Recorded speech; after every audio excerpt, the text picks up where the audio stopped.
y todas, bienvenidos y bienvenidas a este panel de cierre de las jornadas que hemos pensado como un conversatorio.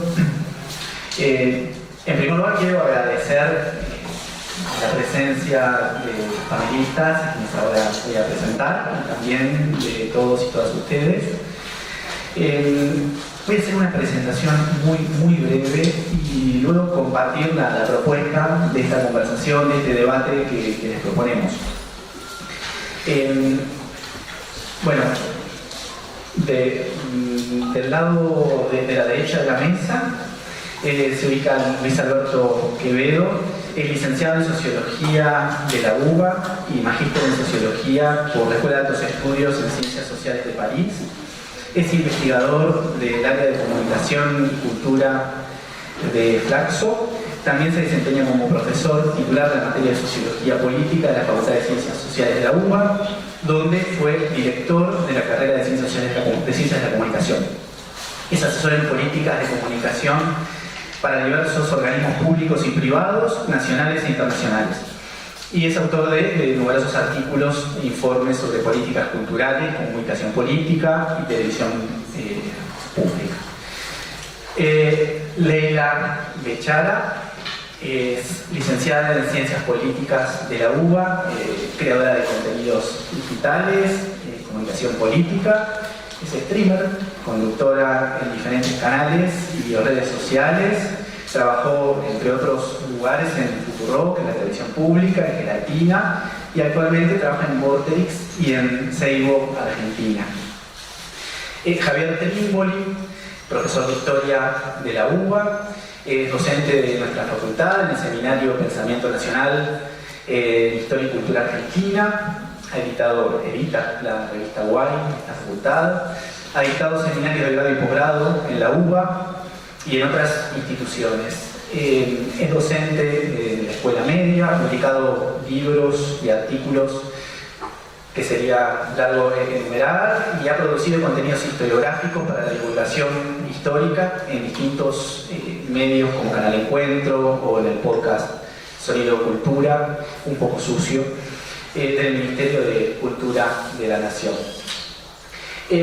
Bueno, rápidamente nos gustaría compartir la propuesta para este panel de cierre de las jornadas. Les cuento un poco la idea. Esta propuesta fue tomando forma, ¿no?, en reuniones de la comisión organizadora de las jornadas, a partir de inquietudes que compartimos sobre el papel de las redes en la vida política y de la gravitación de la comunicación en la actual coyuntura política, con un especial interés en el desafío y el papel que pueden jugar las ciencias sociales y la sociología en particular para abordar este fenómeno. Nos preguntábamos muchas cosas, pero algunas que compartimos. ¿Qué relación existe, si es que existe, entre la consolidación de las nuevas derechas y la creciente presencia de las redes sociales en nuestras vidas? ¿Qué tipo de conversación pública es posible desarrollar en el espacio digital en la actualidad? ¿Qué gravitación tiene la acción de los trolls, los baits, los algoritmos en la vida democrática? ¿Cómo están pensando las ciencias sociales a estos procesos y qué tipo de intervención pública pueden desarrollar? Para reflexionar sobre estas cuestiones y sobre otras que surjan en el debate, bueno, es que invitamos a los panelistas a intercambiar en este espacio en un formato de conversatorio. Así que lo que les proponemos como dinámica es darnos una conversación sobre algunos de los temas que nos resultaron significativos y luego también abrir a los presentes y las presentes a debatir, a compartir las inquietudes y preguntas que puedan tener. A modo de disparador, propongo, digamos, para abrir el debate, empezar señalando que circulan muy extendidamente argumentaciones y narrativas que atribuyen el triunfo de las derechas a la preeminencia y a la pregnancia de las redes sociales en nuestras vidas. Entonces, una posible pregunta para conversar es ¿qué lugar consideran que ocupa la acción, ¿no?, a través de las redes sociales en la actual coyuntura política? Si consideran que existe alguna continuidad entre las redes sociales y los mundos no virtuales, o hay más bien discontinuidad.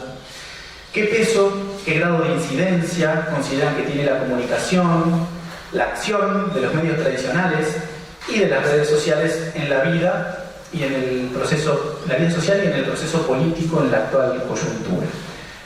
Primer disparador como para darle la palabra, si deseamos seguir por ese camino o por algún otro que dispare a ustedes. Quien desee comenzar, le paso el micrófono. Ella va a hablar, que es la que más sabe de todos nosotros. Primero las damas. Muy bien. ¿Cómo andan? No, primero la que sabe. Bueno, gracias por la invitación, gracias por la presencia un viernes de diciembre de un año terrorífico para todos nosotros, así que gracias por estar acá. Algo que pienso y que creo que un poco lo voy a decir porque soy hija de internet, entonces me quiero poner como anti esta línea, que es Milei no ganó por TikTok, aunque sí ganó por TikTok, pero no ganó por TikTok. Ganó por muchas cuestiones, perdón si voy a leer un poco porque esto lo escribí, entonces me sirve de apoyo. Ganó por muchas razones y creo que la principal es que esta elección era imposible de ganar, o sea, si la ganábamos íbamos a perder en la gestión. Nadie me puede decir que eso no iba a pasar, igual si me lo quieren discutir, lo discutimos, pero iba a ser un desastre porque la situación de la Argentina y del mundo es claramente catastrófica. No tengo que hablar de la crisis climática, no tengo que hablar de la crisis financiera, no tengo que hablar de la crisis inmigratoria, no tengo que hablar de todas esas cosas que ya sabemos, pero sí que era un contexto complicado. Entonces me parece que la reducción de decir que Milei ganó por las redes sociales, para mí, a priori, es como una idea medio vaga desde la intelectualidad o quienes nos dedicamos al pensamiento, de intentar reducir el proceso que estábamos viviendo a través de Internet. Y en principio creo que no hay una asociación directa entre Internet en nuestras vidas y el avance de la ultraderecha, porque en otras épocas de la historia de Internet habilitó la conformación de movimientos muy grandes, de izquierda, liberadores, transformadores. Nuestro caso más emblemático en la Argentina es el Ni Una Menos, que es literalmente un hashtag, pero a lo largo de la historia, la primavera árabe, el movimiento de indignados, digo, hay historia para ver qué es lo que Internet habilita como aglutinador de ciertas experiencias. Sí, lo que creo es que, y acá esto es completamente personal, la culpa de todo la tiene Durán Barba, porque en el área específica de la comunicación política yo creo que en definitiva hay que entender que el chabón la vio bastante, ¿no? Hay un libro que él tiene, creo que del año 2004, que habla de Internet, las mujeres y la política. Es, para quienes no lo leyeron o les interesa la comunicación política, ahí Durán Barba va a básicamente avisar. Vieron como esto que se dice, yo la vi, bueno, él la vio completamente, porque él en ese texto y bajo su premisa, que después no solo se armó la campaña de Macri, sino también la de Obama en Estados Unidos, es comprender que lo que estaba pasando en Internet era la conformación de un montón de identidades. ¿Se escucha bien? Sí. La conformación de identidades que era necesario justamente traducirlas a la narrativa política. Y me parece que ahí está como el núcleo de la cuestión, porque él lo que proponía era rescatar de Internet algo y traducirlo a lo que la política hacía. Y no tanto la política viendo lo que estaba pasando en Internet, por decirlo de alguna forma muy generalizada, sino más bien copiar las formas. Y lo que vendió Durán Barba durante mucho tiempo y que compramos todos, me hago cargo por supuesto, porque era la revolución en la comunicación política, claramente era más importante que el candidato o que el partido político tuviera una identidad estética lo suficientemente fuerte como para convocar a todas estas identidades y culturas que estaban apareciendo en internet, de una manera lineal, y efectivamente eso lo que hizo fue perder la profundidad de la discusión política que reclamaba el contexto. Y creo que ahí lo que se pierde, y por eso digo, me parece que hay que por lo menos dejar de pensar internet como un lugar donde un grupo de personas muy malignas y probablemente fascistas y antisemitas se juntan para diagramar el final de la época o lo que fuese, digo, como estas teorías conspirativas que a veces mucho naturalizamos porque creemos que realmente los resortes de internet están concentrados en 2 o 3 manos, o que el futuro de nuestra nación está concentrado en 2 o 3 manos, que igual sí, pero digo, para salir de ese letargo, es que muchísimas dirigentes y sobre todo parte de la política hoy, lo que no termina de entender es que internet no es un medio de comunicación.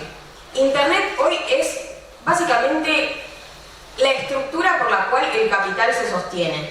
Digamos, si en el pasado había empresas o producción de bienes, hoy eso sucede en internet. La valorización del capital ocurre en la velocidad que ofrece internet para hacer circular la información. Y eso es un cambio completamente revolucionario que por supuesto provocó internet desde la aparición de internet, pero que ahora es completamente más consciente y lo vemos en, digo, esta saturación que podemos claramente identificar todos en nuestra propia vida, de cantidad de información que circula y la imposibilidad de determinar qué es verdad y qué no es verdad, algo que se discutía en la época de la posverdad, pero que hoy incluso aparece ya casi como una incapacidad cognitiva de poder identificar no solo qué es verdad, qué no es verdad, sino qué es beneficioso y qué no lo es, ¿no? Qué es lo bueno y qué es lo malo, que en definitiva hoy pareciera ser que como que estamos en una etapa medio post-moral de que ya no importa los buenos y los malos, y yo creo que sí, siempre importa los buenos y los malos,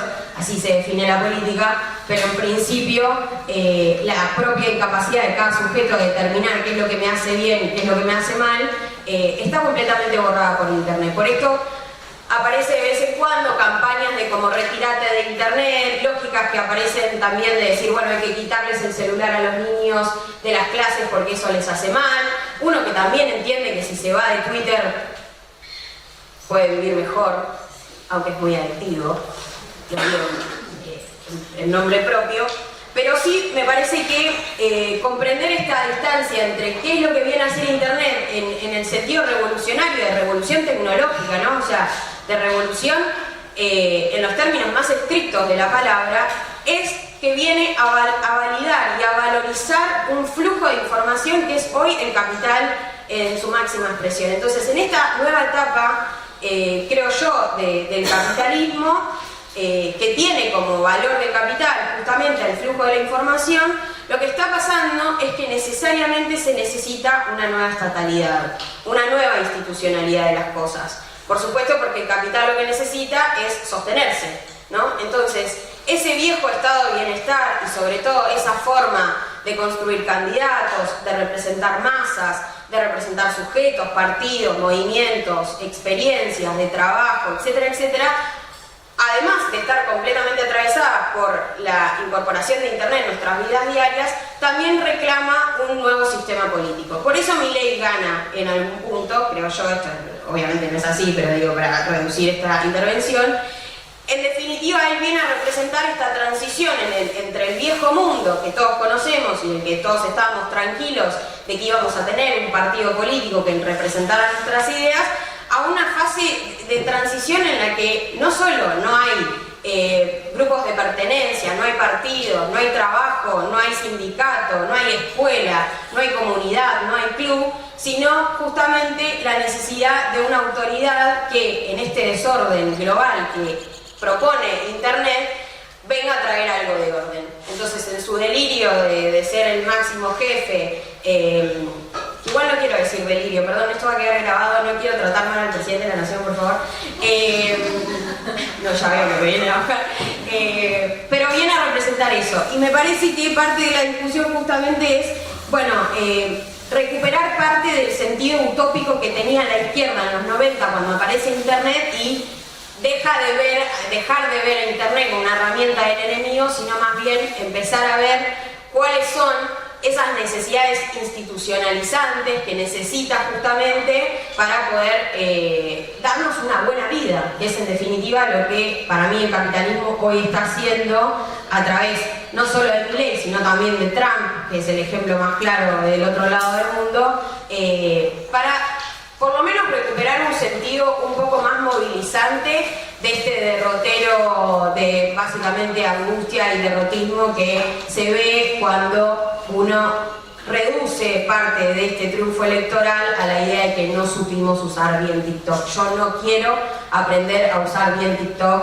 es denigrante aprender a usar bien TikTok, mirar a la cámara, reducir una idea en 15 segundos, no tiene nada de bueno, yo lo romanticé, pido perdón, pero no hay nada, o sea, hay muchas cosas ahí, pero no está la vida buena, por decirlo de alguna manera.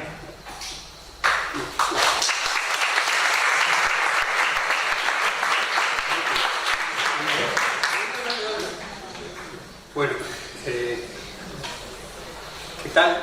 Agradezco mucho esta invitación. Soy de historia, como tanto una temática como esta, en donde lo presente, lo actual, sin duda ocupa el primer plano. Me resulta un tanto difícil,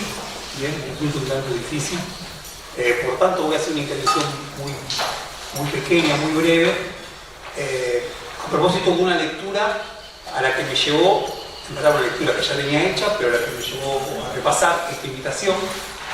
No es de mis escritores favoritos, pero me había interesado en su momento. Se trata de Franco Verada di Bifo, y en un libro del 2019, en verdad lo estaba pensando entre el 2019, o sea, previo a la pandemia, y el 2021, ya con la pandemia, él recuerda lo que era una de las consignas de mayo del 68. Él se reconoce, por supuesto, como parte de la generación de mayo del 68, así la denomina él, gran movimiento estudiantil de carácter además también global.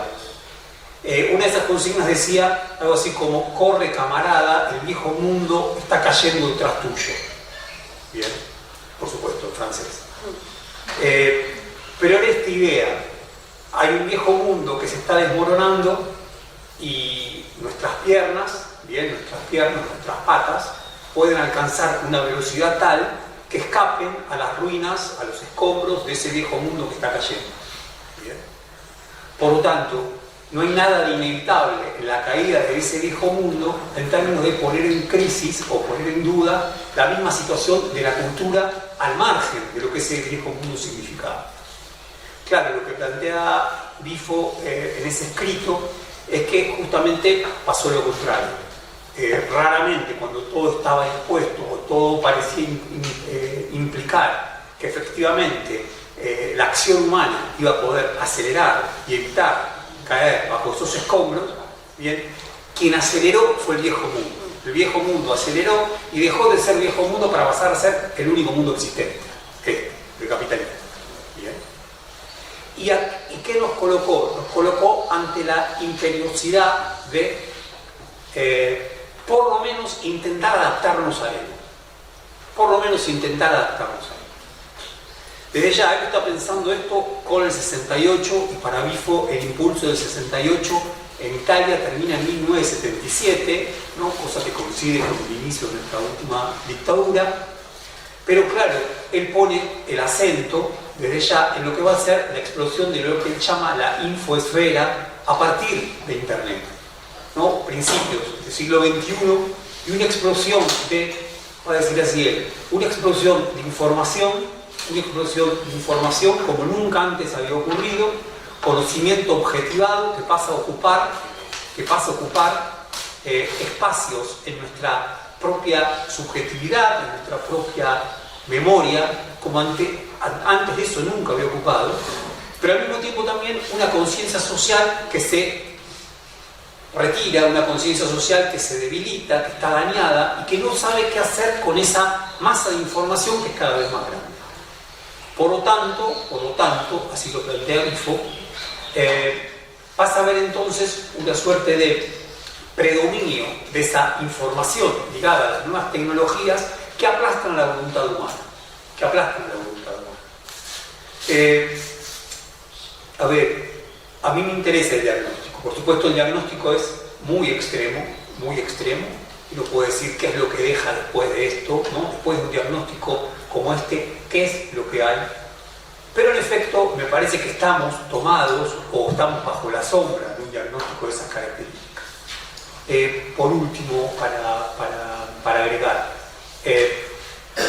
si hay algo que en su reflexión aparece una y otra vez, es la impotencia de la voluntad humana, ¿no? La impotencia de la voluntad humana.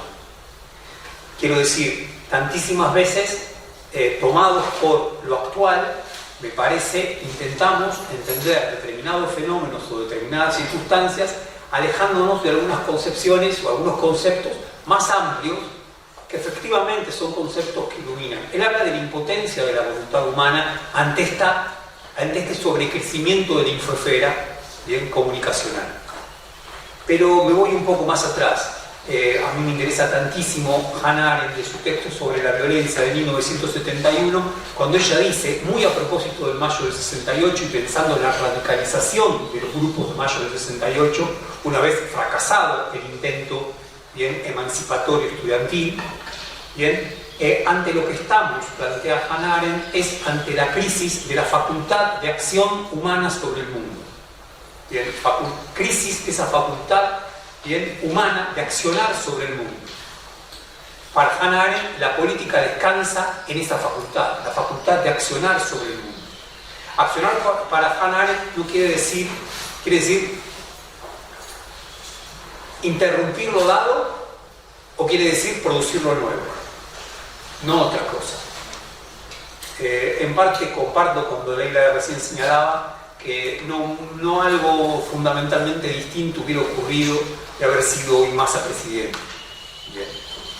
Y me parece que tiene que ver tantísimo con que esa forma política que rarísimamente, pero fenomenalmente, a comienzos del siglo XXI, había efectivamente logrado interrumpir lo dado. Bien. La impresión es que hacia la coyuntura 2023, ya había perdido toda la potencia para interrumpir lo dado. Bien. Entonces, nada, me interesaba sumar esa perspectiva.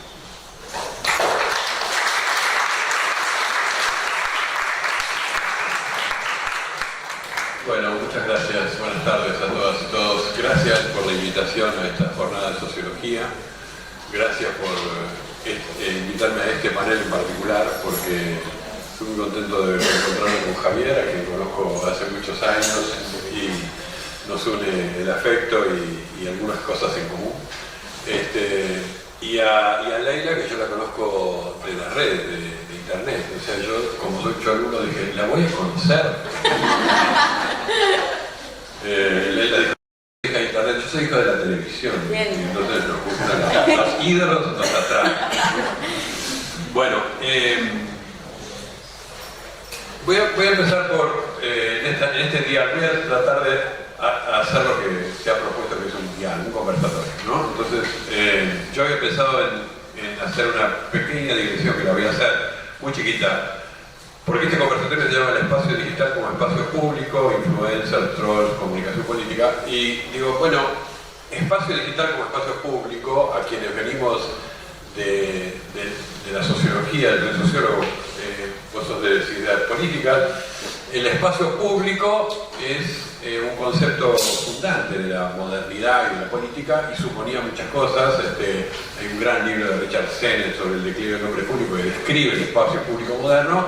Bueno, el espacio público, por ejemplo, tiene un encuentro, supone siempre un encuentro entre iguales, un encuentro en lugares no institucionales, supone siempre el cuerpo. Y el espacio digital no supone eso. Y diría que en el espacio público siempre hubo estrategias de poder, en el espacio digital también. Todas las Hace poco tiempo hice el ejercicio de leer el libro de Negroponte, Ser Digital, que creo que es del 97. Negroponte predice qué va a pasar dentro de 30 años. Ahora, dije yo. Entonces tengo que leerlo.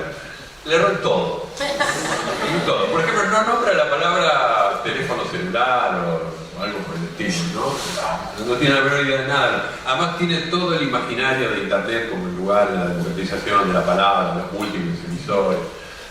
Se ha arrepentido. Algún reportaje leí que él se ha arrepentido. Pero quiero decir, también es muy difícil decir qué es Internet, en qué está Internet, hacia dónde va. Es inimaginable Internet, literalmente inimaginable. Es imposible de saber qué es Internet. Y ahora Internet ha tenido una vuelta, un 2.0 brutal desde el punto de vista de su funcionamiento y de la complejidad y de lo que va a ser en nuestras vidas, que es la inteligencia artificial, ¿no? ¡Wow! Eso nadie sabe bien qué va a pasar, pero les juro que van a pasar muchas cosas, ¿no?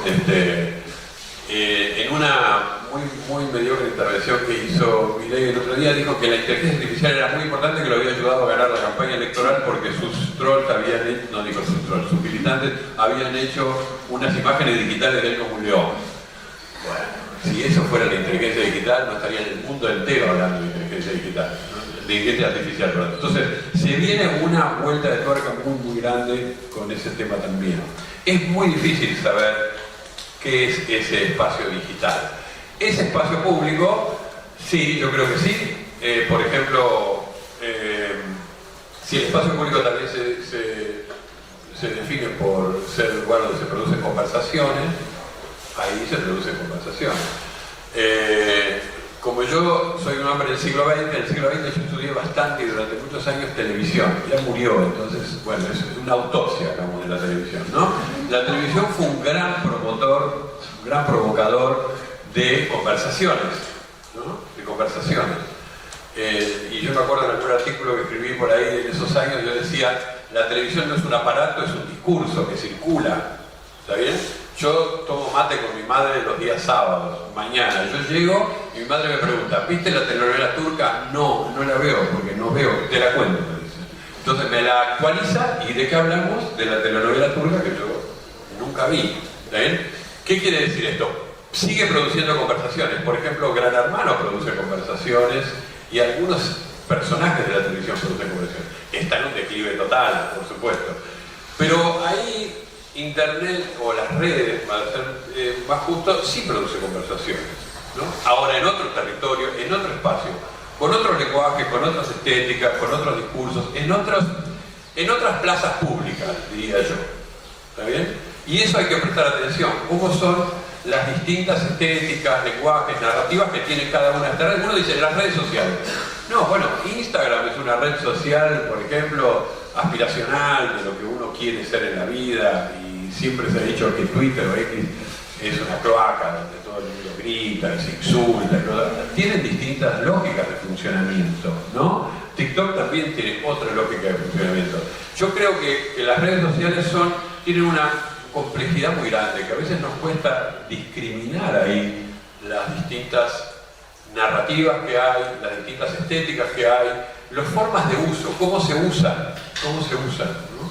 Bueno, la política usa mucho esto. Yo coincido, hay dos o tres cosas que dijo Leila que yo coincido. La primera, que Internet no es un medio de comunicación, yo estoy de acuerdo, está en total discontinuidad con lo que nosotros llamábamos en el siglo XIX y XX los medios de comunicación, prensa gráfica, radio, televisión, etc. Nada de todo eso ha muerto, el libro no ha muerto, etc. Pero no tiene nada que ver con eso. Es otro territorio, otro mundo. La segunda cosa es que sí, yo creo que el capitalismo de hoy funciona en ese territorio y opera mucho en ese territorio, extrae su valor en ese territorio, nos parametriza en ese territorio y nos usa a nosotros en ese territorio. ¿Bien? Estoy de acuerdo, 100%. El capitalismo no es solo eso, también es la tercera flota del Pacífico que estacionan acá cerca de nuestros países cuando hay un conflicto. O el capitalismo es el Estado, la herramienta del Estado. A mí me gusta porque hay un disloque hoy entre Milei y Trump, que consiste en que Milei dice que hay que volver todo mercado, odio el Estado, destruirlo, y Trump dice, he vuelto con una gran herramienta, que es el Estado. Entonces propongo poner aranceles, levantar más muros, luchar en contra de los inmigrantes, expulsar gente de mi territorio, amenaza con el Estado. ¿Está bien? Entonces uno diría, bueno, es una amenaza típica de la modernidad, es una amenaza del siglo XVIII, XIX, ¿no?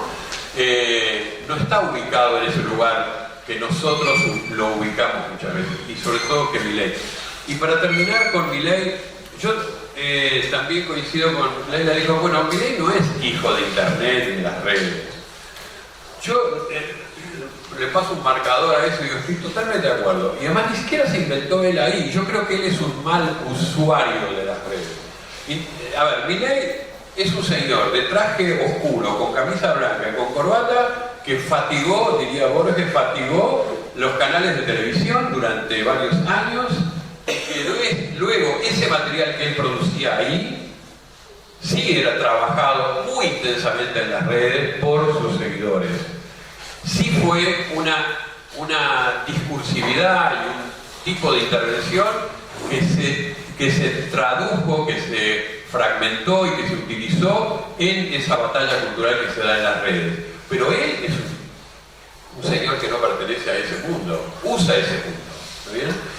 Eso digo para ubicarlo en relación a algunas de las discusiones actuales sobre el tema también de las nuevas derechas que nos proponía recién Rodolfo, que yo creo que no, las nuevas derechas no se relacionan solamente porque haya hoy redes sociales y mucha actividad en redes. Las nuevas derechas tienen otros lugares de acción, y si uno analiza lo que son, no sé, las nuevas derechas en Italia, donde es gobierno, o en España, lo que es Vox y otras nuevas derechas, lo que va a hacer ahora Trump, también tienen muchos matices, son diferentes, se utilizan de manera diferente. Y yo creo que la otra novedad, y con esto termino, que trae Milei, tomando también algo de lo que decía Leila, ella trajo la figura de Durán Barba. A mí me parece que hay que volver a Durán Barba, porque Durán Barba fue un gran vendedor de autos usados, gran vendedor, admirable, porque no es así, lo que pasa es que todo ha cambiado, dice él ahora. ¿Cómo todo cambió? Le digo yo. Bueno, pero tiene razón en una cosa. Si ustedes ven la estrategia que está en sus textos, que Durán Barba prometía, con las cuales hizo campaña Macri, voy a resumirlo en una frase. Hay que hacer política sin hablar de política, ¿no? Y se acuerdan que Sturzenegger un día dijo una verdad en un foro internacional, por ahí dijo, estuve hablando con Durán Barba y me dijo que no dijera nada de política, que hablara de mi familia, de mis amigos, de mi gusto, que no hablara de política. Eso es lo que él hizo. Incluso me acuerdo que en esos años de auge de Macri, creo que fue Beatriz Arlo que dijo, Macri es el político que le gusta a la gente que no le gusta la política. Y yo digo, eso es el triunfo de Durán Barba, ¿está bien? Ahora, Milei no es ese señor. Milei habla de poder, lo dijo ahora, hace 24 horas, habla de poder, habla de política, habla de economía, habla de guerra, habla de batalla cultural, restituye la teología política, habla de las fuerzas del cielo.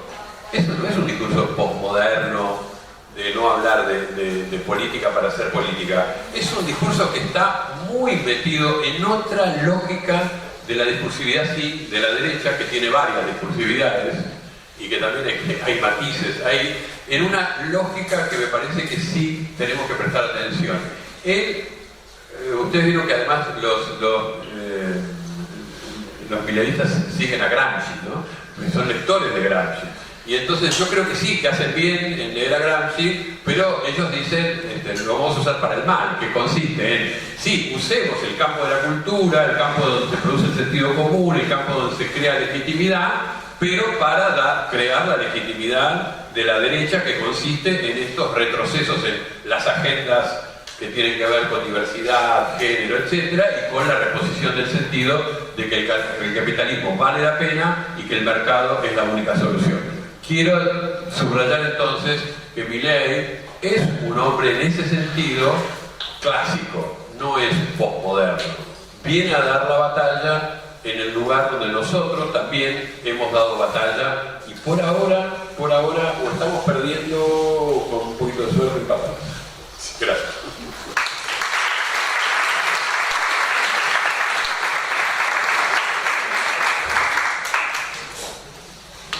Muchísimas gracias. Recupero una cuestión para preguntarles también sobre algo que venimos discutiendo, y me parece que los tres encuentran que una mirada matizada, ¿no? Donde hay un peso de las tecnologías importante en nuestras vidas, pero que no lo determinan, no las determinan por completo las tecnologías digitales. Mi pregunta ahí es también en relación al papel de las ciencias sociales a la hora de pensar qué diagnósticos estamos haciendo sobre este fenómeno, cómo lo ven ustedes, incluso cuál es el papel que las ciencias sociales pueden tener a la hora de divulgar sus conocimientos, intervenir en los debates públicos, por un lado, y por otro lado, cómo advierten ustedes que los propios actores que participan de la batalla cultural, leen el peso de la comunicación digital y de las redes sociales en la conformación de la experiencia política y del proceso político,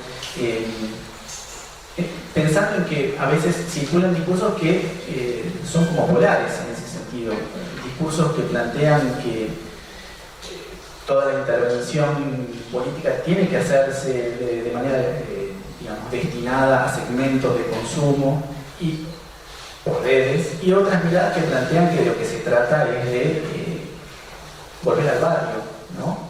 Entonces mi pregunta es cómo están viendo ese fenómeno y sobre todo qué desafíos tenemos de las ciencias sociales para lidiar con eso. Abro esta pregunta, continuamos con esto y después también, si les parece, bueno, abrimos el debate a los presentes y a las presentes.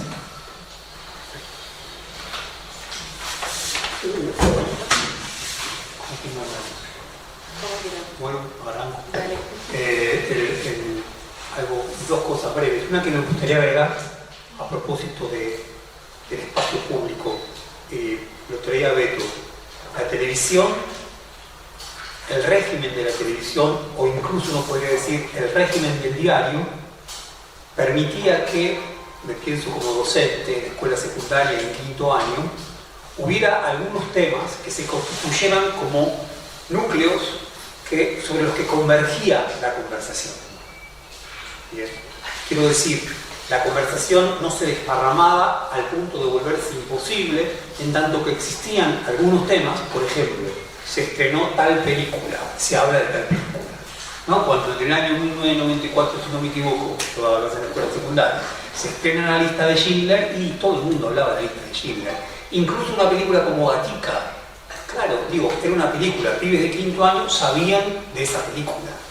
Por lo pronto, uno como docente, por lo tanto, pensando en esa famosa brecha intergeneracional, encontraba siempre una forma de encauzar una conversación, que esa conversación fuera cierta, eficaz. Bien. Me da la impresión que lo que está ocurriendo hoy ya es de otro tono.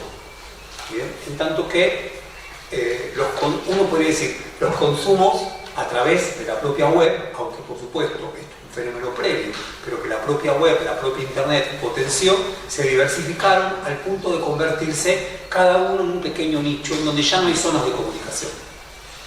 Me pasó este año preguntar a alumnos míos quiénes ven películas, y un solo alumno veía películas de un conjunto de 26 alumnos, no ven películas. ¿Bien? Porque hay algo distinto. No obstante, estaría buenísimo pensarlo en este sentido, no se trata de que hay una desnudez de cultura, hay una sobresaturación de cultura, pero una sobresaturación de cultura que ya tiene otra forma que la que podía tener bajo la lógica del diario, bajo la lógica del cine, bajo la lógica de la tele. Bien. Me gustaría pensar, no solamente es pequeños nichos que se han desarrollado, sino que tiene un carácter también entrópico, de dispersión. Bien, de absoluta dispersión. Por lo tanto, la contundencia que adquiere, bien, la contundencia que adquieren algunos acontecimientos, la impresión es que es una contundencia que se afloja. Ayer hubo una marcha importante en la ciudad de Buenos Aires y sin embargo creo que fue, por lo menos en noticias de diarios, apenas tuvo circulación. Y no me cabe la menor duda que, pensando nuevamente en mis estudiantes, por suerte estamos en diciembre estudiando clases con ellos, bien, no habrían tenido la menor idea de que había habido una importante movilización. Esto por un lado. Por otro lado, recuerdo, lo hago rápido, año 1997 en la Facultad de Filosofía y Letras de Buenos Aires sacamos un manifiesto que se llamaba el Manifiesto de Octubre, en donde le reclamábamos a las humanidades que salieran del gueto que significaba esa vieja fábrica tabacalera, ahí eso era Juan, para adentrarse en ese afuera, en ese mundo que estaba por fuera de ella y comunicar con él. En buena medida eso a mí me siguió interesando y trabajé bastante en esto que fue divulgación. Cuando Rodolfo me presentaba recién hacía alusiones fundamentalmente mi trabajo por el canal Encuentro, por el canal de televisión pública. Ahora, cuando uno repasa eso, en un punto de vuelta, como señalaba Beto, pero para hablar de lo mismo, era muy clásico. Estaba apostando a formas de divulgación, pero desde la potencia del Estado.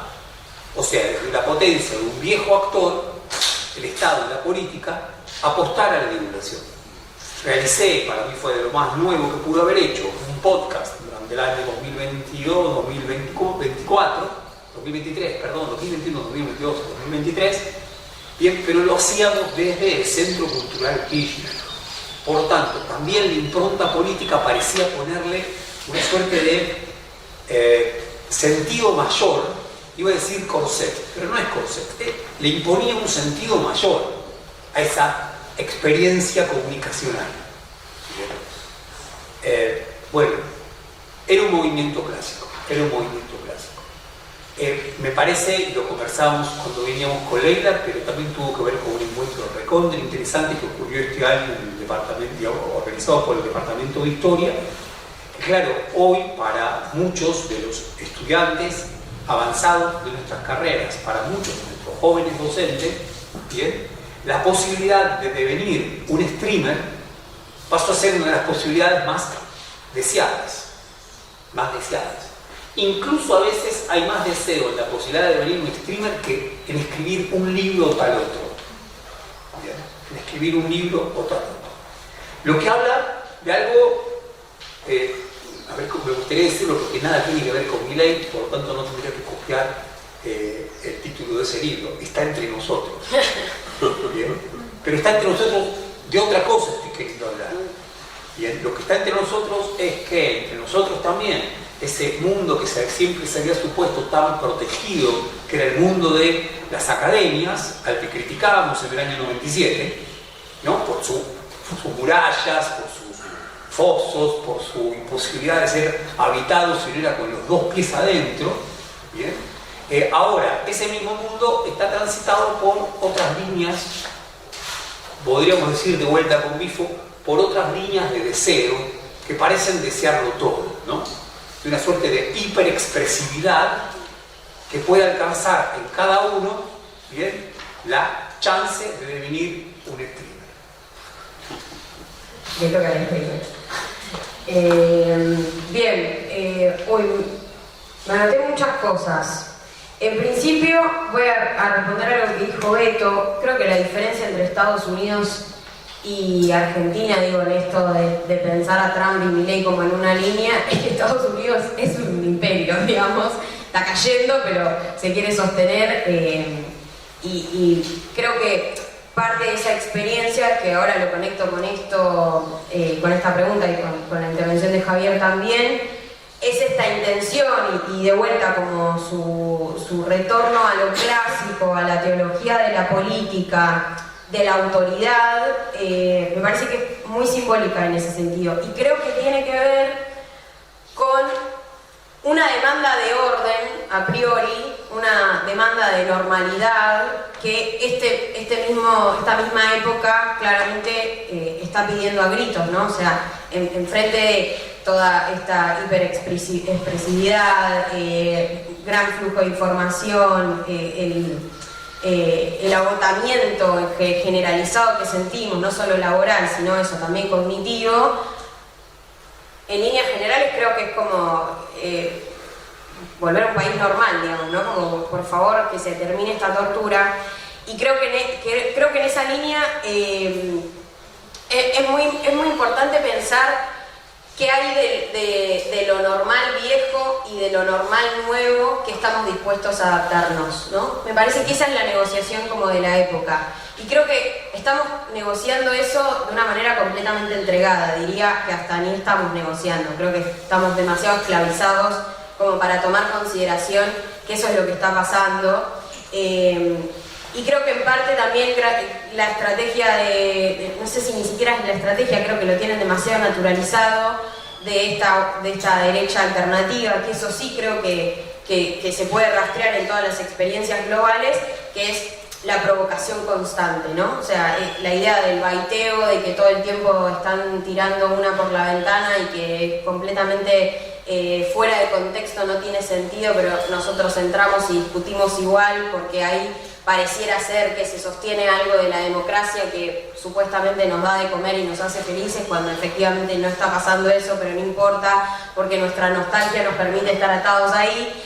Que me parece que es como esta gran conversación que no es una comunicación, son palabras al éter, digamos, no estamos todo el tiempo emitiendo y parece ser que esta posibilidad de retirada no está. Nadie tiene lugar donde retirarse. Y me parece que eso es la cultura, ¿no? Ahí es donde de repente podemos pensar un poco más, ¿no? Aparece la metáfora, que no es literalidad y que nos permite conectarnos con otra cosa, con nuestra propia historia, con nuestra propia teología, digo, no importa, pero ahí hay otro ejercicio de reflexibilidad que por lo menos las redes sociales no nos permiten tener. Y quería mencionar dos cosas. Martín Gurri, que es un agente de la CIA, que escribió un libro que se llama La rebelión del público, habla de cómo Internet y la aparición de... Él lo ubica específicamente con los blogueros. Acá probablemente haya gente que ubique blogueros de otras épocas, que ahora se convirtieron en tuiteros o tienen revistas, digo, no sé, esa gente, o incluso también fueron funcionarios del gobierno anterior. Él lo ubica ahí y dice, lo que pasó con Internet, y por eso también la muerte de la tele, es que se autoridad, digamos, ya nadie tiene un referente, ¿no? O sea, se han perdido los líderes. Y creo que en ese sentido, justamente porque Internet lo que nos dio fue la posibilidad de tener en el celular, esto lo dice el gordo Dan, me quiero morir que lo estoy citando a él, pero es verdad que esto es un arma, y es un arma muy poderosa porque efectivamente con una googleada se supone que yo conozco el mundo. Y esto es parte de cualquier idiosincrasia de un nene de menos de 14 años, digo, ni siquiera lo tengo que pensar conmigo misma, que por supuesto, obvio, cada cosa que no sé la googleo, incluso ya ni siquiera tipeo, o sea, solamente le pregunto, hey Siri, ¿me respondés las preguntas más importantes del mundo? O sea, eso es la inteligencia artificial.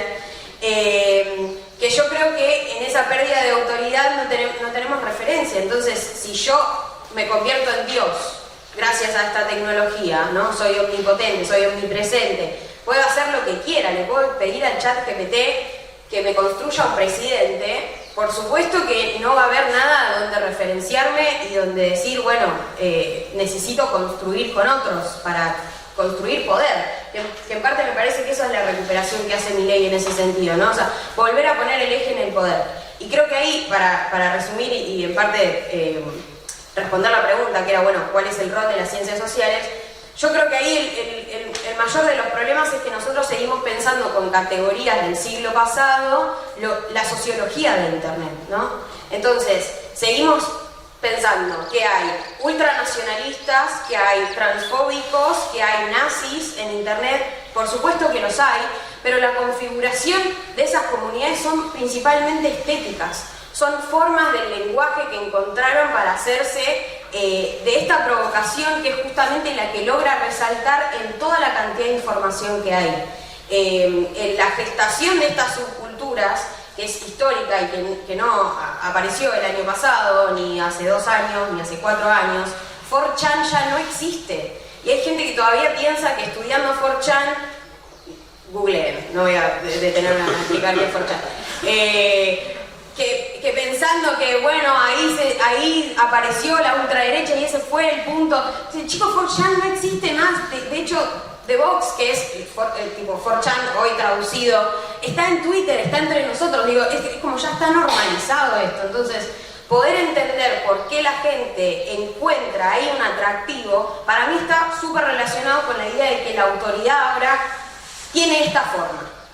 Esta es la violencia, ¿no? Acá está compenetrada, monopolizada, ¿no?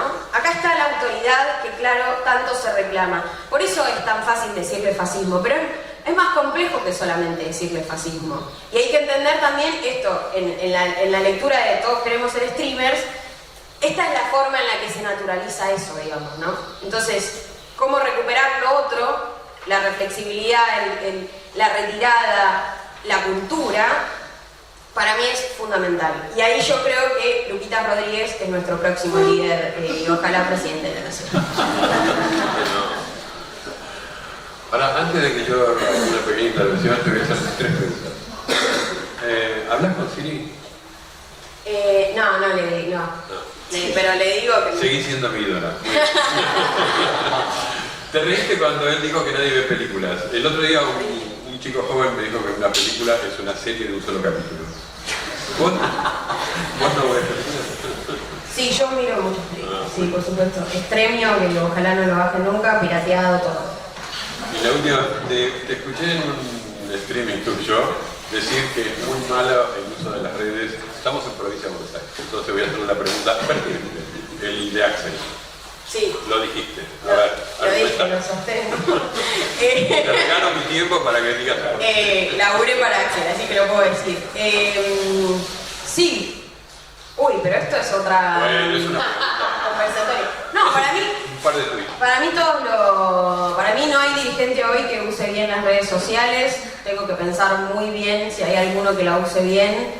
Está aprendiendo, lo de Cometierra fue un poco eso, pero no me cierra porque no era la discusión que había que tener sobre el libro ese. Está bien, pero sí, mucho texto, ¿no? Eso. Bueno, gracias. Es una entrevista al paso. Después lo cobro igual. No, yo sí voy a retomar la pregunta que hizo Rodolfo, porque las ciencias sociales, yo estoy dentro de ese campo, entonces digo, bueno, uno de los temas que me parece que las ciencias sociales pueden hacer es contribuir a entender esto que estamos discutiendo, y no es fácil. No se resuelve, como decía Elena recién, no, son todos fachos, no, es mucho más complejo que eso. Ojalá fuera así de fácil resolverlo, ¿no? Por ejemplo, esta distinción que hace Elena, que a mí me interesa mucho, que es el tema de que la derecha tiene subculturas que son mucho más estéticas que lo que hacían efectivamente el fascismo, el nazismo en la década del 30 en Europa. Es otra cosa, ¿está bien? Ahora, por supuesto, pueden pasar al mundo de lo real y han pasado, de hecho, hay ciertos scratches, ciertas formas en las cuales han obrado, pero me parece que por ahora no tienen esa relevancia que significaría disolver todo con una categoría de decirles son fascistas. No, son más complejos que eso, ¿no? Y se ata un poco, porque yo te preguntaba eso, porque yo creo que sí esas derechas hablan lenguajes del siglo XXI, hablan lenguajes de estas épocas, que tienen escuchas de estas épocas, y nosotros muchas veces hablamos lenguajes del siglo XX y entonces nos cuesta más. Entonces, ¿qué pueden también contribuir las ciencias sociales? Bueno, pensar en esos nuevos lenguajes. A mí me parece que no es sencillo, no es nada fácil tener un buen streaming como tiene él u otros, ¿no? Luquita Rodríguez no me gusta tanto, pero digamos que otros, ¿no? Yo creo, por ejemplo, voy a traer a Hannah Arendt para citar a Ducatenseiler. Ustedes vieron que, bueno, Hannah Arendt, el concepto de acción que trajo muy bien Javier recién, es el concepto central de la política de Hannah Arendt, y en realidad tiene bastante que ver con la teoría del acontecimiento en Badiou y otros teóricos, pero en realidad la acción, que es puramente la política para Hannah Arendt, una interrupción de algo por el lado de la política, tiene la característica de ser imprevisible, imposible de definir en cuáles van a ser sus consecuencias antes de que ocurra. Es una especie de acontecimiento que se lee después que ocurre. Milei podría ser eso, ¿no? Un acontecimiento que se lee después que ocurre. Bueno,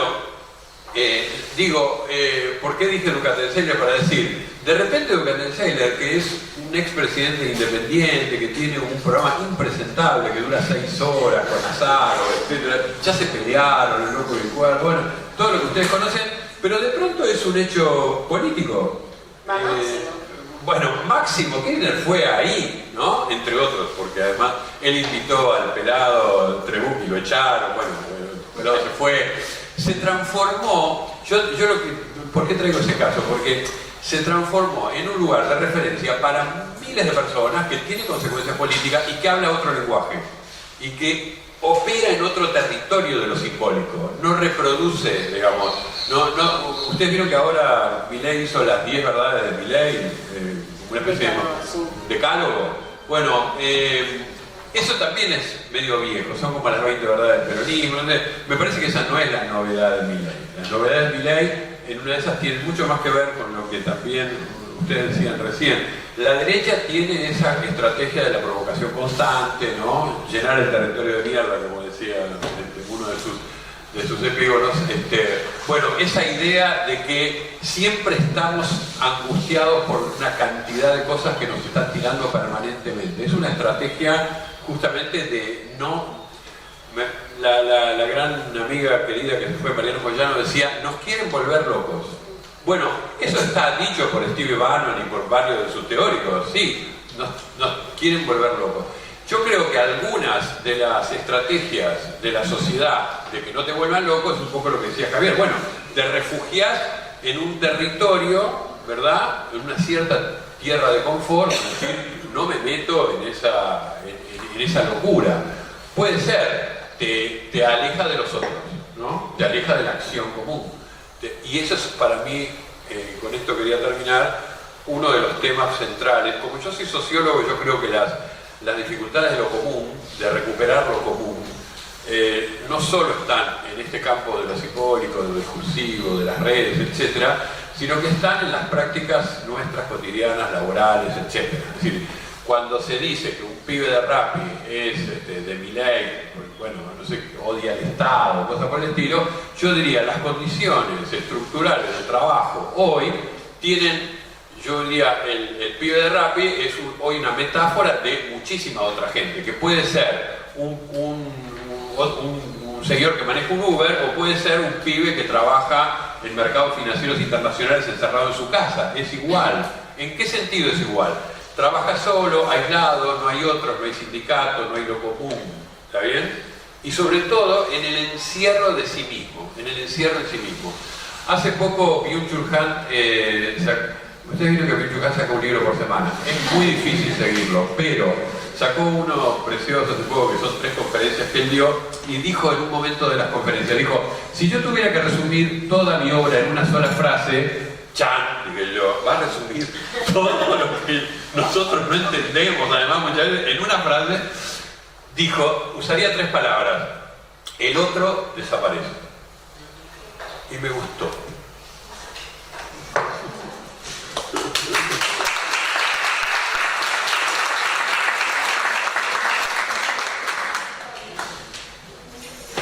Bueno, muchísimas gracias por el debate, por estas rondas. Si les parece, podemos abrir el debate a los y las presentes. Si alguien tiene ganas de hacer alguna pregunta, comentario, intervención. Allá hay uno, mirá, aficheros, consultas. Listo. Sí, Fer, primero, el compañero levantado. Allá.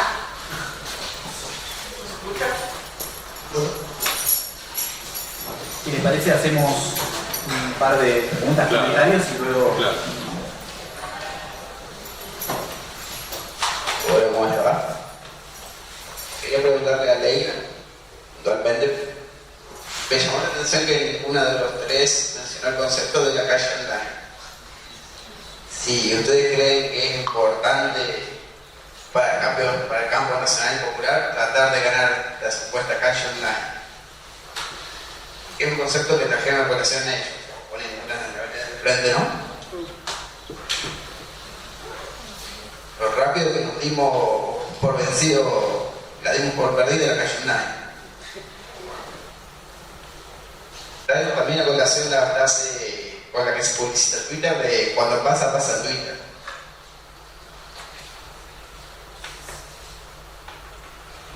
Muchas La gracias. política también que nos ata la nostalgia. Creo que también podemos referirlo de vuelta a la calle. Supimos ganar en la calle y ahora estamos partiendo de una supuesta calle online. Gracias. Muchas gracias.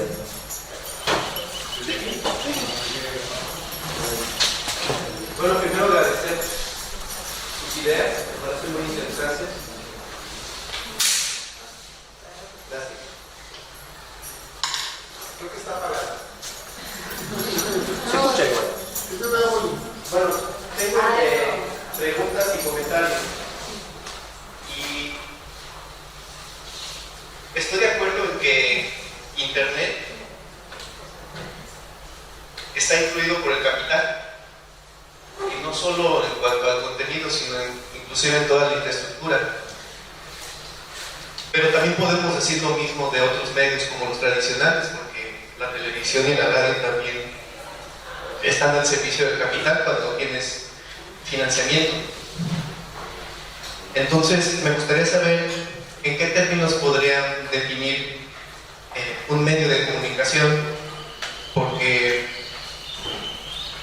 yo ahí no estaría de acuerdo en el sentido de que no se reconozca a Internet y a las plataformas y a las redes sociales digitales como medios. En principio porque un medio mediatiza, y si tomamos como punto de referencia al ser humano, el ser humano tiene distintos medios, inclusive entre ellos la misma política que nos ayuda a generar consensos y a superar los conflictos en nuestra vida colectiva. Y ya aplicados propiamente a los medios de comunicación digital, pues sí reconocer que son distintos a los medios tradicionales, pero me parece sí importante reconocer que son medios porque en una relación medios y fines, cuando tú tienes fines, objetivos planteados, sea un proyecto político, tú necesitas precisamente de ellos para poder difundir tu idea e institucionalizarla, sea en una ley o ganar una elección. Ahora, sí estoy de acuerdo en que tal vez es muy arriesgado decir, y bueno, en ese sentido sí respeto pues, el propio contexto de Argentina, pero de asumir que su presidente ganó por redes sociales. Yo podría comentar que también no estoy de acuerdo, ¿no? Porque también en el caso de México y en otros países, pues las redes sociales sí tienen sus limitantes, ¿no? O sea, que tengas 10,000 likes, que tengas 1 millón de impresiones no significa algún triunfo, o que, por ejemplo, si convocas a alguien, va a asistir. Pero sí, bueno, me interesaría saber cómo podemos matizar esa cuestión, porque precisamente lo que se necesita es generar contenido que agregue a las ideas que nos convienen a nosotros y no a las élites políticas. Quisiera saber qué opinan al respecto. Gracias. ¿Si hay alguna más?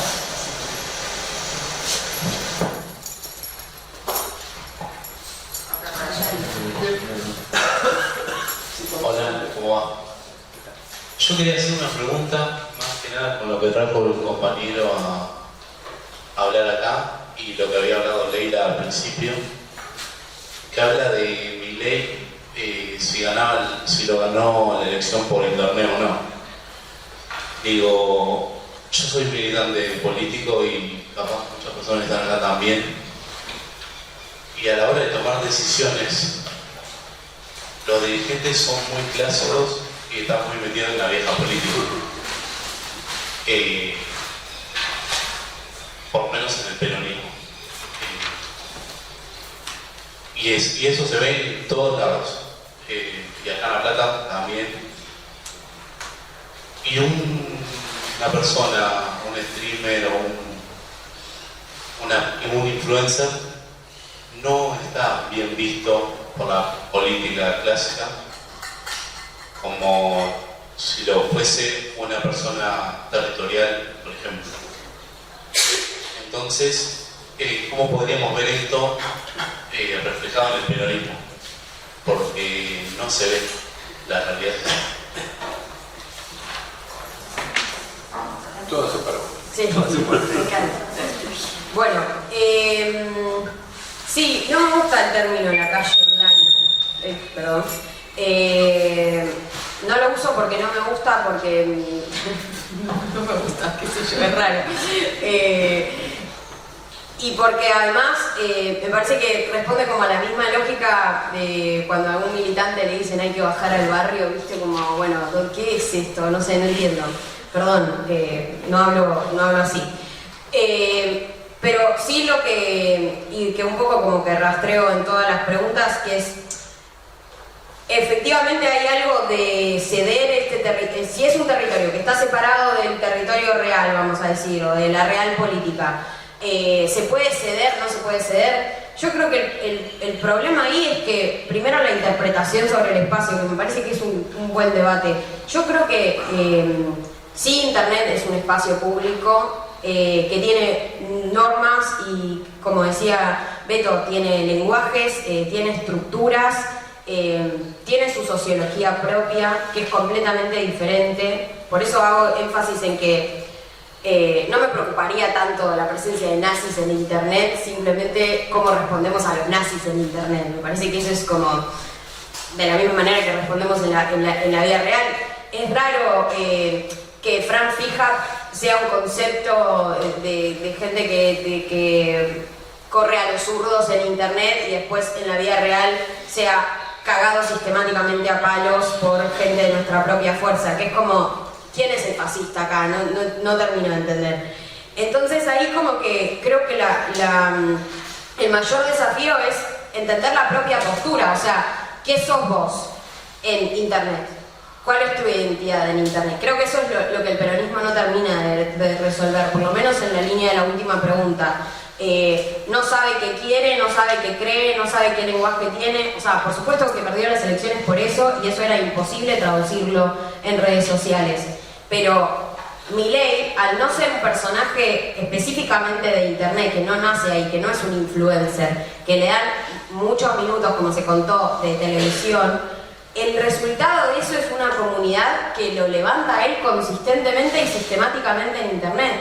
O sea, todas sus cuentas no eran oficiales, solo su Twitter, digamos, y que tampoco estaba usado profesionalmente, pero eso era lo que le daba de alimentar a toda una comunidad, un nicho muy chiquito. Funciona en la misma lógica que un fandom, digamos. O sea, Taylor Swift y Milei son más o menos parecidos en la misma clave, digamos, ¿no? Lo que diga, se levanta, es Leal Espósito, digo, es esa misma estética de construcción de comunidad.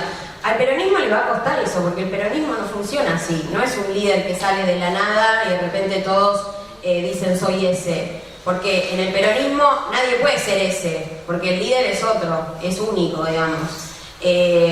Milei lo que representa es alguien a quien quiero parecerme, digamos, que quisiera ser él. Eso es un poco la lógica del fandom, digamos.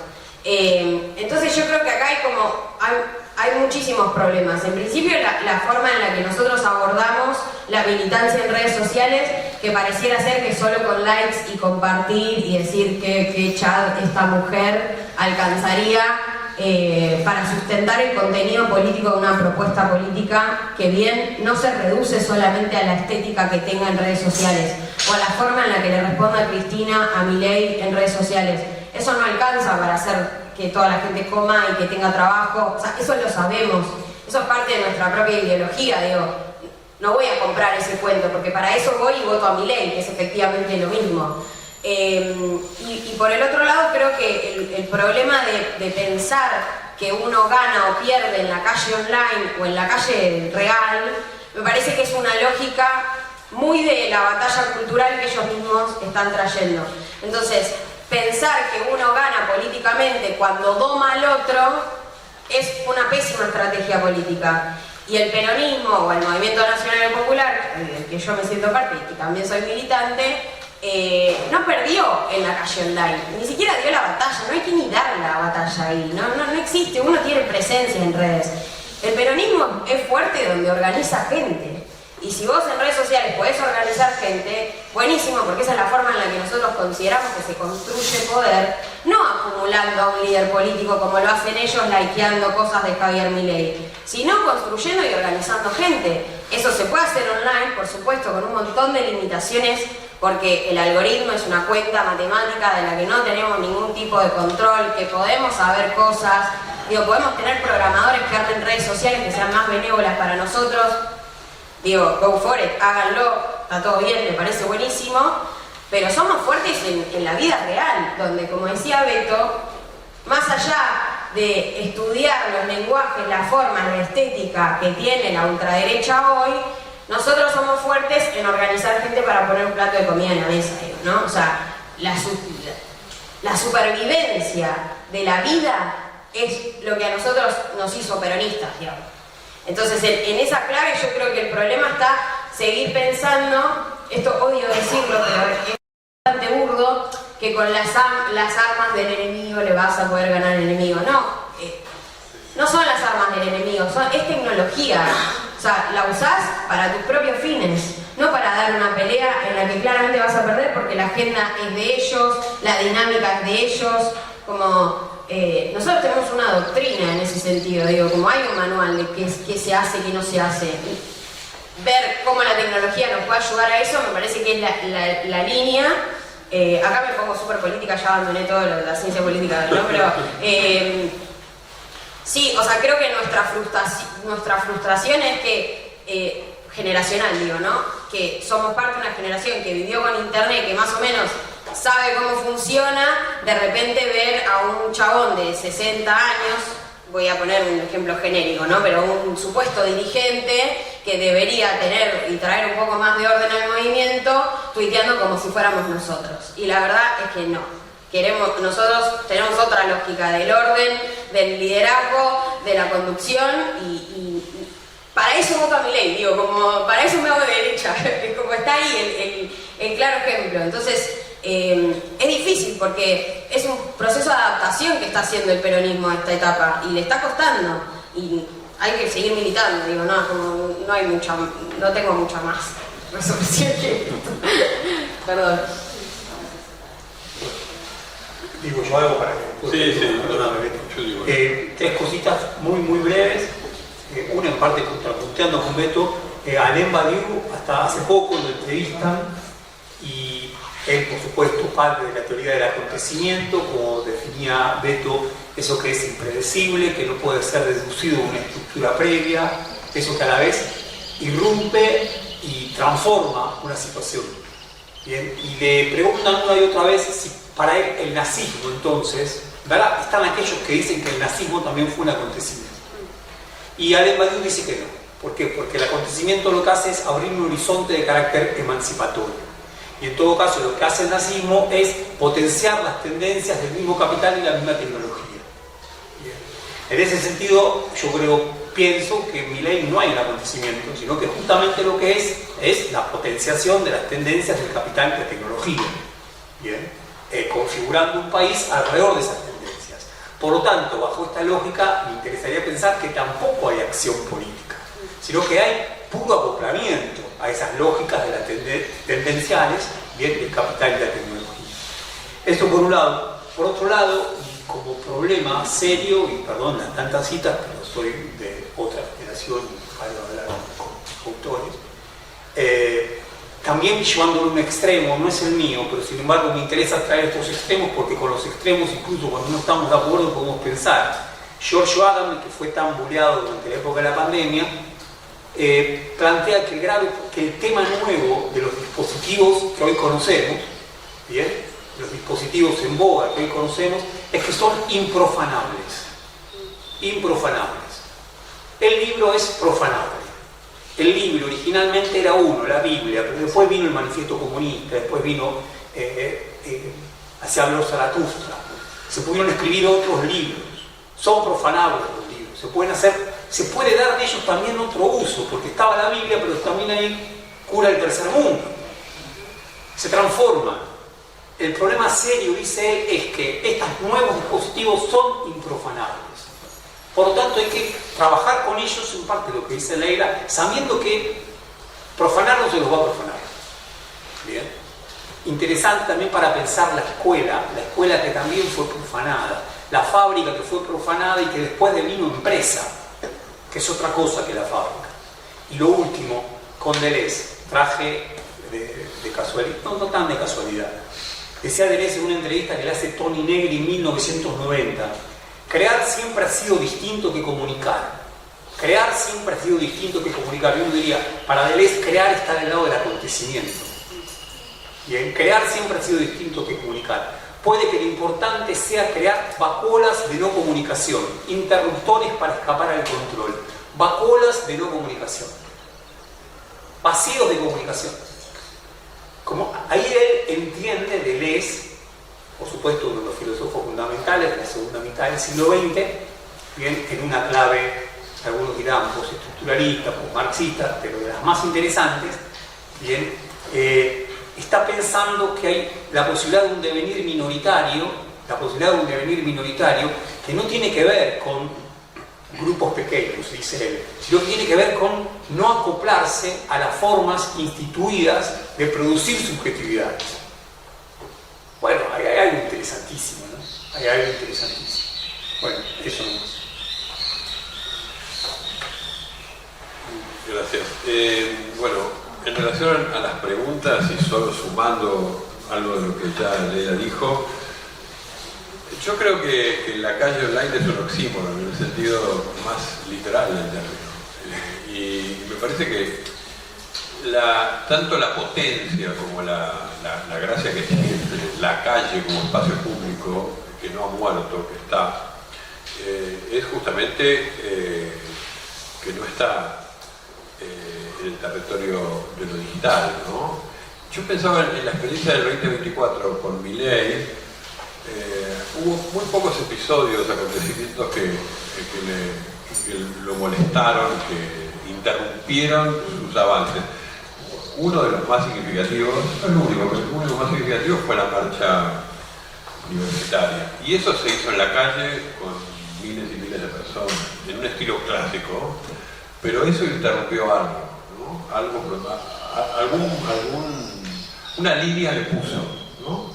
Y yo sigo creyendo en ese tipo de expresiones. Creo que estamos todavía llamados a construir mucho en la calle. La otra cosa, en la charla y en el contrapunto con Javier, sí, en el territorio del acontecimiento, de lo inesperado, de todo lo que venimos conversando, es cierto que Badiou asocia ese tipo de hechos con procesos emancipatorios, ¿no? Eso es cierto. Dudaría mucho que Hannah Arendt aceptara esto. Digamos, Hannah Arendt, que era una republicana y que consideraba, por ejemplo, que la constitución de los Estados Unidos fue un acontecimiento, no sé, bueno, parece que le da otra. Yo en ese sentido diría, como dice Bátimo, el pensiero débole que estamos atravesando nos obliga a usar ciertas herramientas y no ser tan categórico. Yo diría que en un estatus menor de reconocimiento de lo que dice Badiou, hay algo inesperado que no viene de las estructuras tradicionales, que interrumpe un proceso y que produce efectos sobre nosotros, vaya si los produce. Milei hay que ponerlo en esa lista, en un sentido modesto del término, ¿no? Hannah Arendt, cuando pone acontecimientos, también pone, yo que sé, la Revolución Francesa, la Revolución Rusa, los consejos obreros de Turín, se pone otros ejemplos históricos, pero me parece que yo creo que hay un hecho fuerte ahí.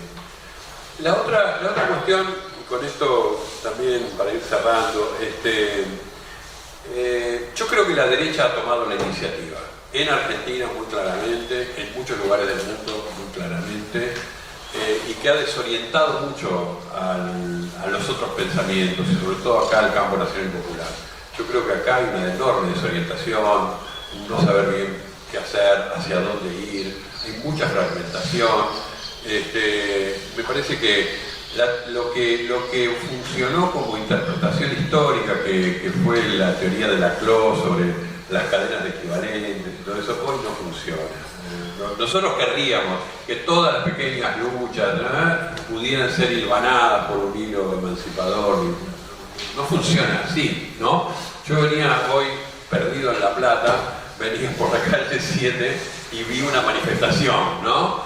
Y interrumpían más o menos el tránsito con carteles, mucha gente, con unas pecheras, ¿no?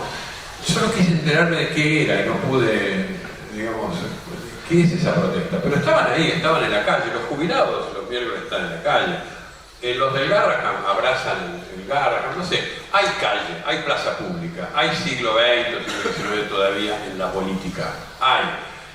Me parece que nos cuesta mucho hilvanar todo esto, ¿no? Y también, ahora volviendo a esa categoría de la acción o del acontecimiento, digo, yo creo que es muy difícil saber de dónde va a salir lo nuevo. Yo coincido mucho con lo que decía Leila yo veo muchos discursos viejos del campo nacional y popular, muchos discursos viejos, ¿no?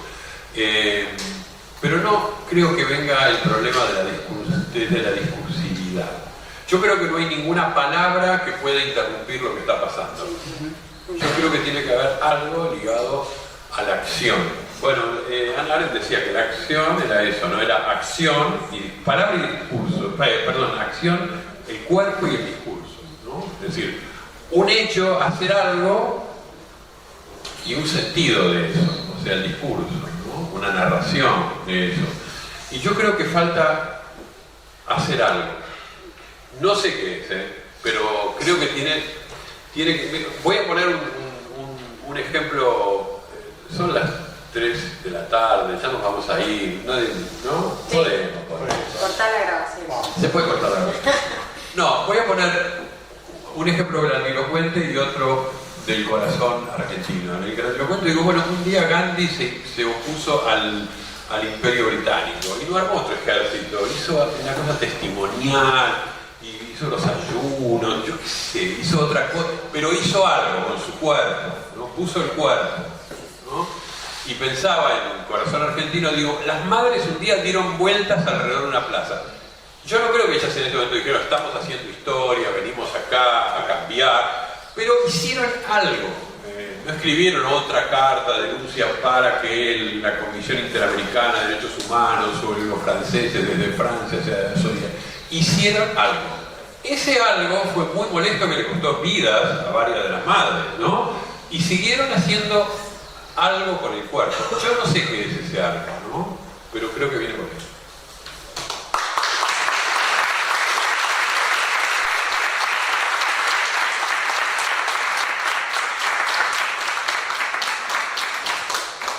Bueno, muchísimas gracias por haber participado del panel, por haberse acercado y damos por concluido este panel de cierre de la jornada de sociología.